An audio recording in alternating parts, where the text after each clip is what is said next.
Welcome to Amir Shakil 5858, the War and Love Report. I am Amir Goodname. CDC issued a ground beef warning which is causing salmonella outbreak in Northeast. 16 have been sick and 6 are hospitalized. Beef was bought in ShopRite stores in New York, New Jersey and Connecticut by the customers. A recall is not yet been as issued. There is a hearing today on Capitol Hill about the existence of UFOs. Some people say that army is hiding the truth from the public. They have cited the UFOs, but they are not sharing their information to the public.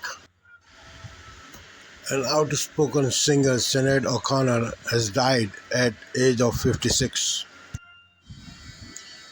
In New York, a 40-story crane caught fire and collapsed on the street below. The bystanders ran for safety. A dozen people were injured. The firefighters are clearing the debris and the investigators are investigating the matter.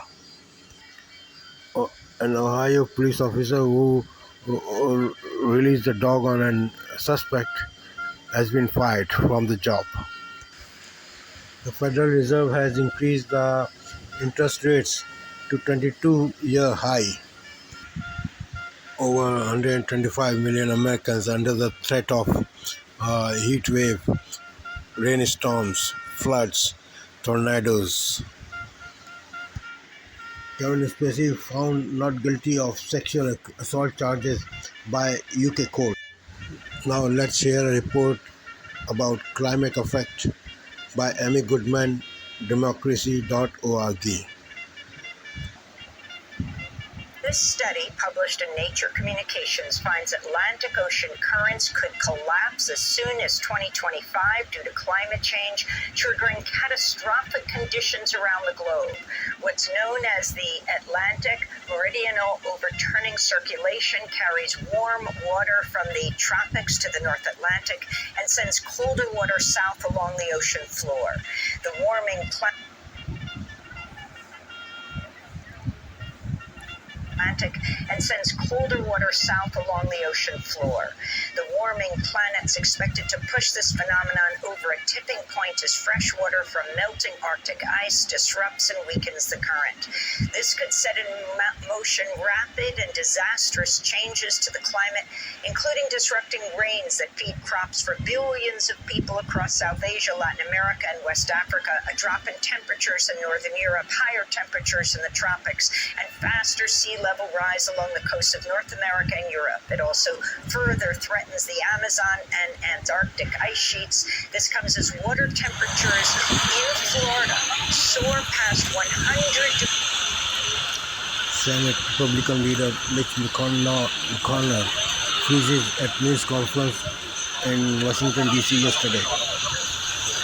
He had fell down 2 times before, in which he had a shoulder injury and a fractured rib. He is 81 years old, the longest serving Republican leader in Senate. Hunter Biden entered the courthouse yesterday in the hope that his legal problem will be end. It didn't happen that way. The federal judge refused to sign off his controversial plea deal.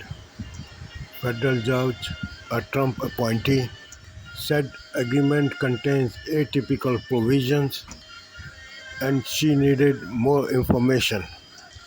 She said to lawyers, "I am not in a position to accept or reject this plea agreement, so I am going to defer it." At one point during the argument, Biden's attorney said, "We will rip it up." The prosecutor says that their investigation regarding Hunter Biden case is still going.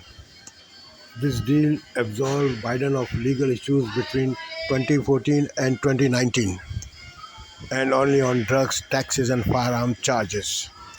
Hunter Biden today pled not guilty to tax charges This case is a further political headache for the White House. White House spokesperson says that this is a legal issue. Don't try to make it a political one. The original pre-agreement is sparking the outrage from the Republican lawmakers. Blasted it as a sweetheart deal for President Biden's son to allow him to avoid prison term. Attorney General says that the U.S. Attorney David Weiss has full authority whatever charges he like to bring. The two IRS investigators turned whistleblowers recently told Congress that wasn't true, that U.S. Attorney at Delaware in their case was marginalized by Department of Justice and other agencies.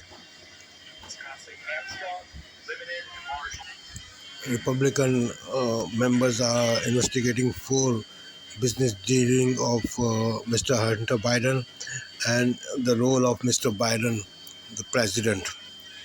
President is not answering any question to any question. So Republicans are thinking to start the impeach process. Impeach process will make President Biden to tell the truth under the oath. There is another controversy surrounding Hunter Biden. President Biden is not acknowledging his 7th grandchild, a hunter's daughter. Hunter Biden and the mother of a child has recently concluded a legal dispute. Mr. Biden declined to discuss this issue. The judge has given 30 days to both sides to work out an agreement which satisfies her concerns. The center of this controversy, the prosecutor David Weiss, a appointee of Trump, has an offer to testify before Congress regarding this matter. Then Russia has moved large number of troops from Georgia to Ukraine front. A 14-year jail term has been announced by a Russian court to the cybersecurity expert. The company works with international agencies including Interpol. The company specializes in the detection and prevention of cyber attacks. In Niger, Africa, president is target of military unrest. President says members of the presidential guards have turned against him. Niger is a former French colony. In China's southwestern Australia, dozens of pilot whales are stranded. 50 of the whales have died. Rescuers are attempting to drag the rest out to sea. A freighter off the coast of Netherlands burns with 3,000 vehicles on board. So far, 1 man has been died from these fires. The fire is still burning on this ship named Formental Highway. A former U.S. Marine is wounded on the battlefront of Ukraine. He was fighting for Ukraine. He was released by the Russian 3 months ago in the prison exchange. Then he went to the Ukraine to fight against Russia. President Zelensky calls on judges and politicians to root out corruptions. MP who resigned after going on vacation in the Maldives is under investigation.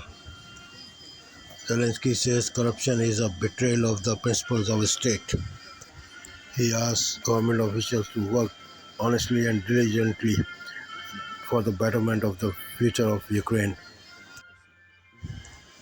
The temperature is still high in southern Europe. The firefighters are still battling the wildfires. The wildfire has stretched from Greece to Portugal. Fires are still burning in island of Rhodes in Greece. 3 major fires are still active on Greek islands. Thousands of tourists have been evacuated. The towns look like a ghost towns. The beaches are empty. The fire has claimed 3 lives so far. Two were the pilots of the plane who were fighting the fire. High winds and heat wave are making it difficult to control the fire. In Croatia, a 5 kilometer long wildfire is burning. The Palermo airport on Italian island of Sicily is still closed. People have been evacuated from the surrounding area of the airport. In west of Lisbon, Portugal, firefighters are fighting the wildfire. These fires are very stretched very long. On Wednesday, authorities says that the wildfires are going down and they are coming under control now due to the slow winds and reduced temperatures. Mediterranean Sea water is also showing high temperatures. On Monday, it recorded the highest temperature, which was 28.5 degrees centigrade or more than 100 degrees Fahrenheit. Marine life is in great danger due to the Israeli Knesset has passed first part of the bill yesterday, which will give, which will cut the power of Supreme Court in many election process. Power of Supreme Court will be clipped in many other aspects also. Strong protests by political opposition is going on in all over Israel. They are blocking the street, they're marching on the bazaars, and they're marching on the government departments buildings where they are staging sit-in in front of those buildings. They try to stop the working of administration. They are also gathered in front of Knesset, but police is using heavy force to control these protesters. They are using water cannons and tear gas to control these protests.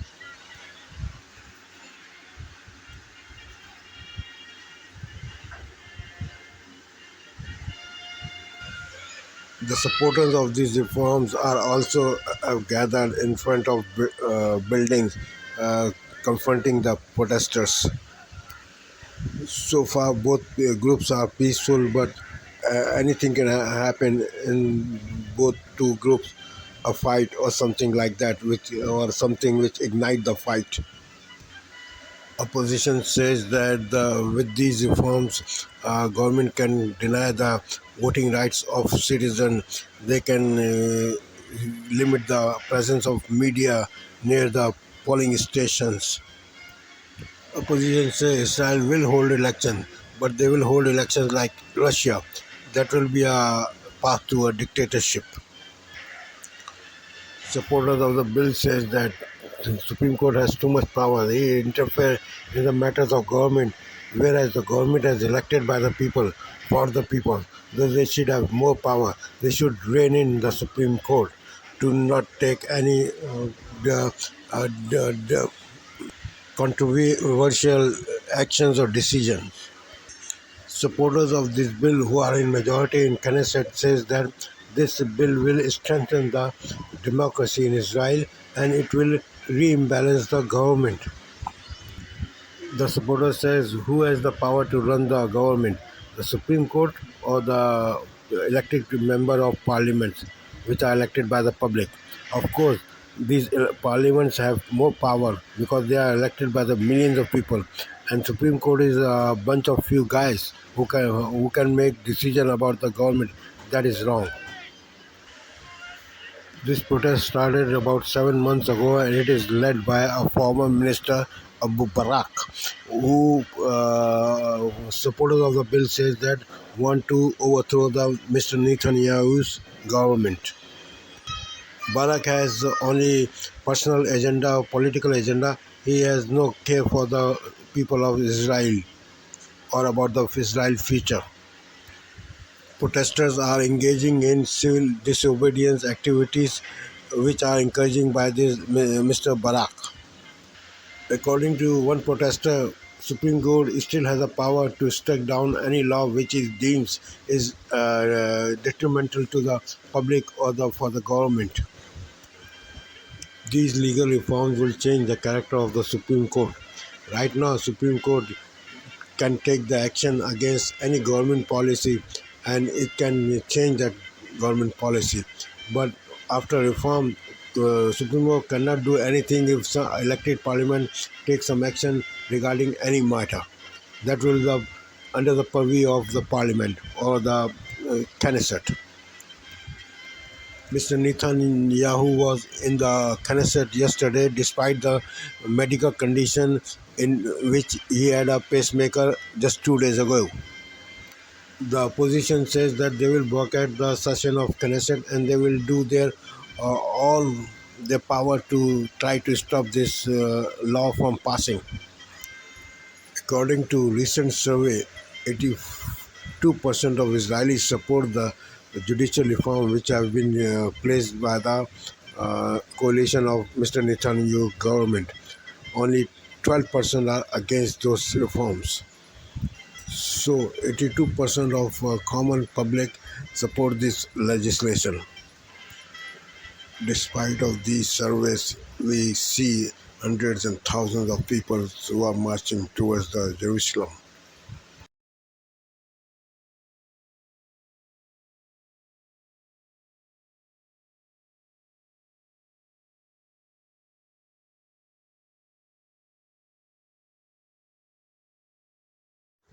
A weather report suggests that the rain and heat will continue to disturb the lives of people around the globe. According to a report by anchor person John Vaughan of PBS NewsHour, the weather will affect millions of lives. Let's hear what he has to say. This is a courtesy of PBS News Weekend. Let's hear the John Vaughan. The heat dome that's been over the southwestern United States is beginning to drift to the east. That will bring triple-digit temperatures to the plains and Midwest by midweek. In the Midwest, many places could see the highest temperatures of the year. Dangerous heat is expected to reach the Ohio Valley and the Mid-Atlantic by the end of the week. Overseas, the heat is fueling wildfires. On the Greek island of Rhodes, the biggest evacuation effort in the country's history, 19,000 people placed in temporary shelters away from the fast-moving flames. In India, Pakistan, and Afghanistan, heavy monsoon rains caused flash floods. In India, water levels are the highest they've been in 45 years due to the unusually heavy rains. Floods have killed at least 13 people in Pakistan. In Afghanistan, the Taliban reported 31 dead, with dozens more missing. I am thankful to all news resources for their continuous cooperation. I am also thankful to the viewers for their privilege of time. Have a good night.